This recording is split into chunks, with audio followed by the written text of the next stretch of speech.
বিসমিল্লাহির রহমানির রহিম। আসসালামু আলাইকুম, welcome back to my channel. আজ আমি আপনাদের নিয়ে যাচ্ছি এক ইতিহাসের পাতায়, এমন এক ভূমিতে যার বালুকণায় মিশে আছে সাহাবাদের ত্যাগ, ইমানের বিজয় আর ফেরেশতাদের আগমন। এটা বদরের যুদ্ধভূমির কথা বলছি। ইসলামী ইতিহাসের প্রথম এবং সবচেয়ে গুরুত্বপূর্ণ যুদ্ধ সংঘটিত হয়েছিল 17 রমজান 2 হিজরিতে। আমাদের প্রিয় নবী রাসূল সাল্লাল্লাহু আলাইহি ওয়াসাল্লাম ও সাহাবাদের বীরত্বগাথা আজও মরুভূমির বাতাসে ভেসে আসে। চলুন সেই পবিত্র সফর শুরু করি। তো আমরা যাচ্ছি বদরের প্রান্তে। চারিদিকে ধুধু মরুভূমি, দুপাশে কিছু সবুজ গাছপালা রয়েছে আর পাহাড়গুলো তো দাঁড়িয়ে আছে। আমরা যখন বদরের পথে যাত্রা করেছিলাম, পথে এক পুরানো কূপ দেখতে পাই। স্থানীয়দের মধ্যে মরুভূমিতে ছিল পানির অভাব, আর এর মধ্যে এই কূপের পানিও খাওয়া যাচ্ছিল না। তখন এলাকাবাসী অসহায় হয়ে আমাদের প্রিয় নবী রাসূল সাল্লামের কাছে সাহায্য চেয়েছিলেন। এই কূপে আমাদের প্রিয় নবী রাসূল সাল্লাম তার পবিত্র থুতু ফেলে পানিকে বরকতময় করেছিলেন। মক্কার দিকে বা মদিনার দিকে যাতায়াতকারী কাফেলারা এখান থেকে পানি পান করত এবং অসুস্থরা এই পানি দিয়ে সেবা পেত। এই কূপ ইসলামী ঐতিহ্যের সাক্ষী হয়ে এখনও দাঁড়িয়ে আছে, প্রমাণ দিচ্ছে আমাদের প্রিয় নবী রাসূল সাল্লাল্লাহু আলাইহি ওয়াসাল্লামের অলৌকিক মুজিজাত। তো এখান থেকে অনেকে পানি নিয়ে গিয়েছিল, আলহামদুলিল্লাহ আমরাও এখান থেকে কিছু পানি নিয়ে এসেছি, সাথে করে কিছু পানি পান করেছিলাম। এরপর আমরা পৌঁছালাম বদর শহরের ভেতরে কিছু এলাকায়, যেখানে আজও সাহাবাদের বসতি ধ্বংস বিশেষ দেখা যায়। প্রাচীন পাথরের দেওয়াল, ছোটো ছোটো কুঠুরি যেন একে অপরের সাথে গল্প করছে অতীতের। তো অনেকগুলো ঘর ভেঙে গেছে, এগুলো সাহাবাদের ঘর। অনেকগুলো ঘর ভেঙে গেছে, অনেকগুলো ঘর এখনও ইতিহাসের সাক্ষী হয়ে দাঁড়িয়ে আছে।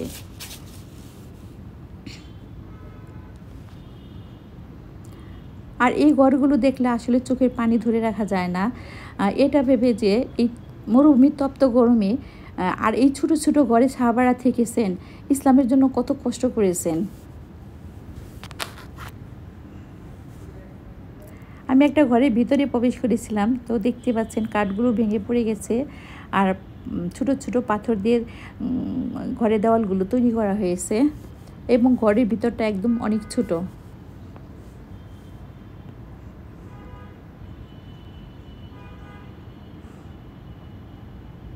কত কষ্ট করেছে সাহাবারা, এই ছোটো ছোটো ঘরে থেকেছে।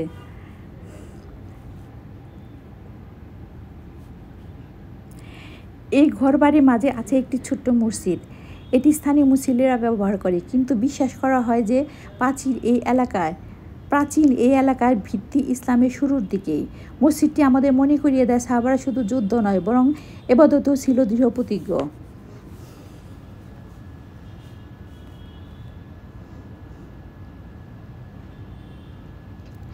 শহর পেরিয়ে আমরা এগিয়ে চললাম এক নির্জন রাস্তা দিয়ে।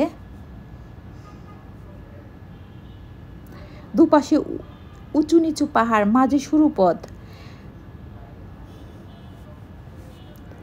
মনে হচ্ছিল ঠিক এমন পথ দিয়ে হয়তো বদরের দিন সাহাবারা এগিয়ে গিয়েছিলেন যুদ্ধক্ষেত্রের দিকে।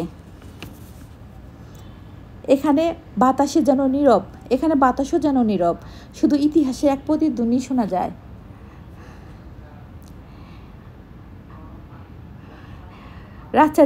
রাস্তার যেদিকে তাকাই শুধু পাহাড় আর পাহাড়। পাহাড়গুলো কালচে হয়ে গেছে, প্রত্যেকটা পাহাড়গুলো পাথর হয়ে গেছে।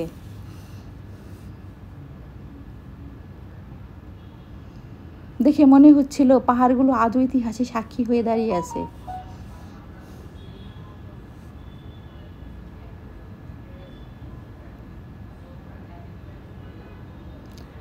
এর মধ্যে মরুভূমির তপ্ত গরম তো রয়েছেই। এরপর আমরা দেখলাম এক বালুময় পাহাড়, যা মূলত পাথরের ছিল। ইতিহাসে বর্ণিত আছে, বদরের যুদ্ধে যখন মুসলমানরা সংখ্যায় কম ছিল, তখন মহান আল্লাহ তাআলা ফেরেশতাদের নাজিল করেছিলেন সাহায্যের জন্য। ফেরেশতারা এখানে অবতরণ করেন, আর সেই পাথরের পাহাড় তাদের অবতরণের সময় মিহি বালিতে রূপান্তরিত হয়।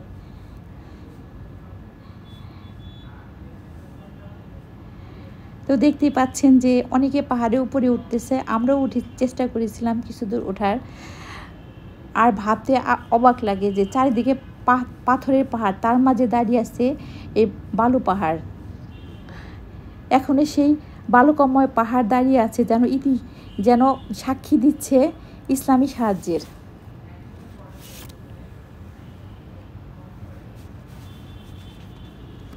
এই পাহাড়টা অনেক বড়ই ছিল।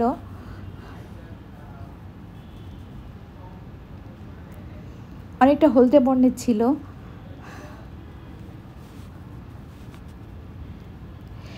এরপর আমরা পৌঁছালাম বদরের শহীদদের কবরস্থানে। এখানে রয়েছে 14 জন সাহাবী পবিত্র কবর, যারা বদরের যুদ্ধে শহীদ হয়েছিলেন। কবরস্থানের পাশে আছে একটি নাম ফলক। এখানে প্রতিটি শহীদের নাম খোদাই করে লেখা আছে। এদের মধ্যে ছিলেন সাইয়েদনা উমাইর ইবনে আকিব ওয়াক্কাস রাদিয়াল্লাহু আনহু। তিনি ছিলেন মাত্র 16 বছরের কিশোর, কিন্তু ঈমানের জোরে যুদ্ধ করেছিলেন। এই কবরস্থান আমাদের মনে করিয়ে দেয় ঈমানের জন্য ত্যাগ প্রকৃত বিজয়ের পথ। আর কবরস্থানের দূরে যে পাহাড়টা দেখা যাচ্ছে, এখানকার স্থানীয়রা আমাদের বলেছিল যে যুদ্ধে যে 14 জন সাহাবী শহীদ হয়েছিলেন তাদেরকে ওই দূরে পাহাড়ের মধ্যে সমাধি করা হয়েছিল।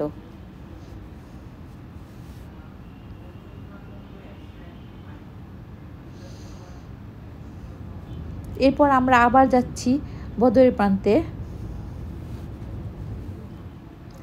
এরপর আমরা এসে দাঁড়ালাম বদরের আসল যুদ্ধক্ষেত্রে। এখানে 313 জন মুসলমান মুখোমুখি হয়েছিল প্রায় 1000 কুরাইশ সৈন্যের। সংখ্যায় কম কিন্তু ঈমানের পরিপূর্ণ মুসলমানরা শত্রুকে পরাজয় করেছিল মহান আল্লাহ তাআলার সাহায্য ও আমাদের প্রিয় নবী রাসূল সাল্লাল্লাহু আলাইহি ওয়াসাল্লামের নেতৃত্বে।